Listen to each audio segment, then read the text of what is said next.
Magandang buhay, mga kasimbahay. Panibagong araw na naman upang tayo ay magnilay. Samahan ninyo ako, ating pakinggan ang Ebanghelyo sa araw na ito.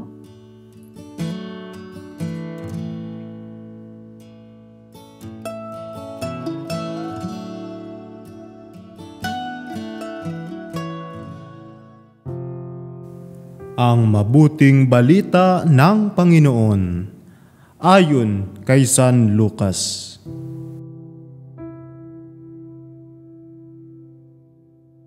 Isang araw ng pamamahinga, si Jesus ay inanyayahang kumain sa bahay ng isang pinuno ng mga Pariseo at binabantayan nilang mabuti ang kanyang mga kilos. Lumapit kay Jesus ang isang taong namamanas. Kaya tinanong niya ang mga Pariseo at ang mga dalubhasa sa kautusan, naaayon ba sa kautusan ang magpagaling sa araw ng pamamahinga o hindi? Ngunit hindi sila umimik, kaya hinawakan ni Jesus ang may sakit, pinagaling sa kapinayaon. Pagkatapos sinabi niya sa kanila, "Kung kayo'y may anak o bakang mahulog sa balon, hindi ba ninyo iaahon kahit araw ng pamamahinga?" At hindi sila nakasagot sa tanong na ito. Ang mabuting balita ng Panginoon. Pagsasadiwa.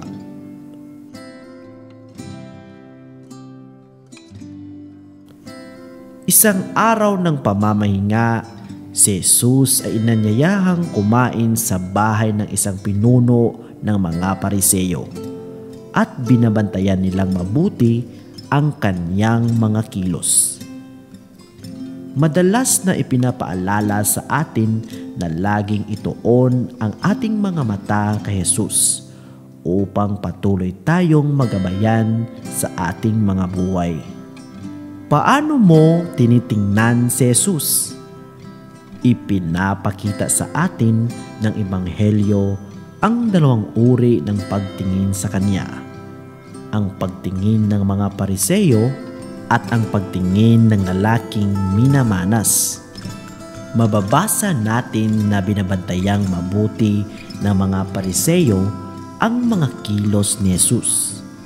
Pinagmamasdan nila si Jesus dahil hangad nilang makahanap ng pagkakamali sa kanyang mga kilos na maaari nilang magamit laban sa kanya.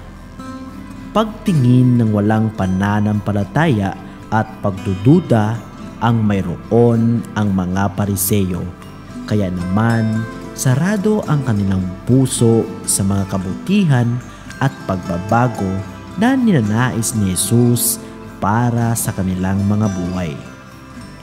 Ang pagtingin na ninanais sa atin ng Panginoon ay yaong tulad sa lalaking may manas. Isang pagtingin na kinikilala si Jesus na magbibigay ng paghihilom at pagbabago sa kanyang buhay. Tunay na makagagawa ng mabubuting bagay ang Panginoon sa ating buhay kung bukas ang ating puso sa kapangyarihan ni Jesus. Pagsasagawa. Paano natin tinitingnan si Jesus? Suriin natin ang ating kalooban dahil baka masyadong mataas ang pagtingin natin sa ating sarili.